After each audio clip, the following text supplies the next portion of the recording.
The 95-year-old is understood to be keen to conduct more public duties after being confined to a limited number of engagements for the past 14 months. Her Majesty had been shielding at Windsor Castle for much of the coronavirus pandemic, but that did not stop her from serving the nation as she mastered the art of virtual meetings. But the longest-reigning monarch wants to step out from behind the computer screen and back on her feet to meet people in person, according to royal sources. They told the Daily Telegraph, "There is a strong desire from Her Majesty to get back out and about." A number of high-profile engagements have already been penciled in the royal diary, beginning next month. Leaders from around the world will arrive in Cornwall for the G7 summit on June 11. Plans are in place for the Queen to meet US President Joe Biden, according to reports.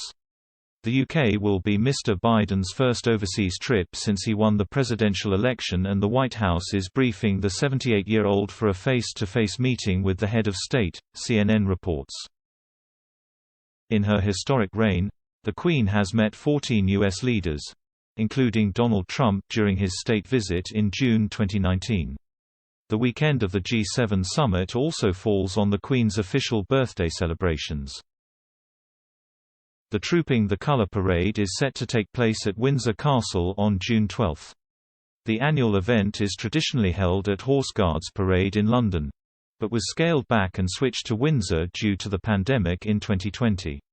The Queen will be accompanied at the event by the Duke of Kent, following the death of her husband Prince Philip. Last week, the Queen managed to venture out of her royal residences and attended the maiden voyage of HMS Queen Elizabeth in Portsmouth. The Queen watched the Royal Navy flagship set sail for its first operational deployment to the Indo-Pacific region. Her Majesty arrived on the south coast in spectacular style and stepped out of a helicopter onto the 65,000-ton aircraft carrier at Portsmouth Naval Base. She also had a chance to meet some of the 1,700 personnel on board the carrier, which include Royal Navy sailors, Royal Air Force airmen and women, Royal Marines, and 250 U.S. personnel.